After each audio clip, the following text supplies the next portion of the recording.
Namaste, welcome to my YouTube channel. आज आपण चर्चा करणार आहोत निरोगी केसांबद्दल आणि मी तुम्हाला शिकवणार आहे घरच्या घरी केसाचा मास्क कसा बनवायचा। बरं, ज्यांचे केस पांढरे व्हायला लागतात ते सर्रास हेअर कलरचा वापर करतात। मग त्यांना जाणवायला लागतं की हेअर कलर वापरल्यामुळे माझे केस थिन व्हायला लागलेत, ब्रिटल व्हायला लागलेत, गळायला लागलेत। मग ते हर्बल कडे येतात आणि मेहंदी वापरायला सुरुवात करतात। मग मार्केटमधून रेडीमेड मेहंदीचं पाकिट आणतात, बनवतात आणि मास्क लावतात। पण मार्केटमधून हे जे रेडीमेड मेहंदी हिना पॅकेट्स मिळतात, बऱ्याचदा त्याच्यामध्येही आर्टिफिशियल कलर्स टाकलेले असतात, ज्याचा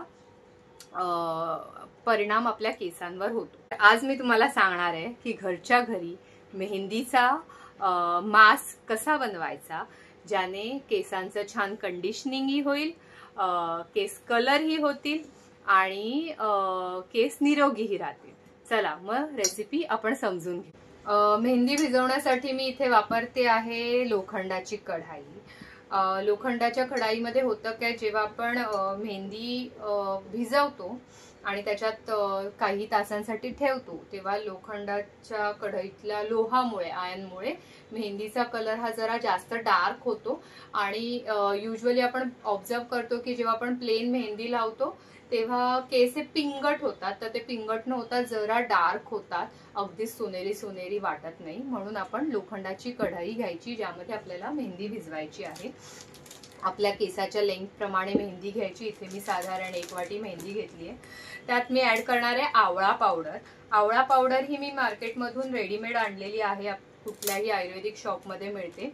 त्यामध्ये साधारण अर्धी वाटी आवळा पावडर। आपल्याला मेहंदी हा मेन कंटेंट ठेवायचा आहे, त्यामुळे मेहंदी जितकी आपण घेतो त्याच्या 1/3 किंवा 1/4 आपल्याला बाकी प्रोडक्ट्स टाकायचे। आवळा पावडर तुम्हाला माहिती आहे, आवळा is really good for hair आणि हेअर लॉस कमी करण्यासाठी आवळ्याचा उपयोग होतो। त्याच्यामुळे मी आवळा पावडर ही ऍड करते आपल्या हेअर मास्क मध्ये। त्यानंतर मी वापरते जास्वंद पावडर, ही मी रेडीमेड घेतली आहे। तुम्ही मार्केटमधून जास्वंदाची फुलं घेऊन त्याची पेस्ट बनवूनही टाकू शकता, पण जी जास्वंद आपण मेहंदीच्या पॅक साठी वापरतो ती 5 पाकळ्यांची जास्वंदाची फुलं घ्यायची आहेत। ती नॉर्मल जी फुलं असतात ती नाही, 5 पाकळ्या असलेली जास्वंदाची फुलं। तर हे 5 पाकळ्या असलेल्या जास्वंदाची पावडर, फुलाची पावडर आपल्याला मार्केटमध्ये मिळते, तर तीही मी टाकते। जास्वंदाच्या फुलाच्या पावडरने होतं काय की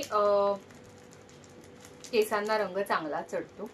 आणि आता आपण टाकणार आहोत 2 माझे सगळ्यात फेवरेट इन्ग्रेडियंट्स, ते म्हणजे मेथी दाणे आणि कढीपत्ता।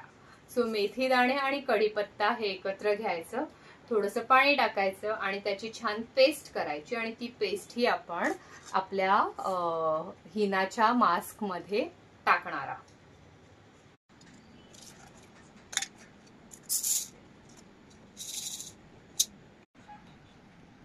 हे अशा प्रकारे मी मेथीचे दाणे आणि कढीपत्त्याची पेस्ट केली, जी आता आपण आपल्या ह्या मिश्रणामध्ये ऍड करायची। ह्यामध्ये तुम्ही चहा पावडरचं पाणी, म्हणजे चहा पावडर पाण्यामध्ये उकळून घ्यायची आणि त्याचं पाणी, किंवा कॉफी उकळून घ्यायची आणि त्याचं पाणीही टाकू शकता, ज्याने मेहंदीचा कलर चांगला निघतो आणि केसांनाही तो दीर्घकाळ टिकून राहतो। पण मी जेव्हा माझ्यासाठी मास्क बनवते तेव्हा मी पाणीच वापरते, कारण की मला ते केस कलर होणं हे उद्दिष्ट नसतं मास्क साठीचं, तर कंडिशनिंग व्हावं म्हणून मी मेहंदीचा मास्क लावणं जास्त प्रिफर करते। सो असा हा आपला हेअर मास्क रेडी आहे। आता हे मिश्रण मी ह्या कढईमध्ये 3 ते 4 तास असंच ठेवणार, जेणेकरून जे आवळा पावडर, जास्वंद, मेथी दाणे आणि कढीपत्त्याचेच पावडर आपण ह्याच्यात टाकलेली आहे, ते चांगलं मिश्रण एकत्रित होतं आणि मेहंदीचा कलरही छान निघतो आणि त्यानंतर आपण हे आपल्या केसांना अप्लाय करायचं। बरं, हेअर मास्क लावल्यानंतर जेव्हा तुम्ही धुवाल तेव्हा ते फक्त साध्या पाण्याने धुवायचे आहे, तेव्हा शॅम्पू कंडिशनर वापरू नका. केस धुवा, मग ते वाळवा आणि मग छान खोबरेल तेल लावून दिवसभर तसेच राहा. दुसऱ्या दिवशी तुम्ही शॅम्पू करू शकता, हवं तर कंडिशनर लावू शकता. खोबरेल तेल लावून ठेवल्यामुळे काय होतं, केसांना हा कलर जो असतो हिनाचा तो घट्ट पकडतो आणि छान कंडिशनिंग होतं. त्यामुळे लगेचच शॅम्पूचा वापर करू नका. तर असा हा मेहंदीचा हेअर मास्क नक्की ट्राय करा आणि मला सांगा त्याचा तुम्हाला कसा फायदा झाला. थँक्यू.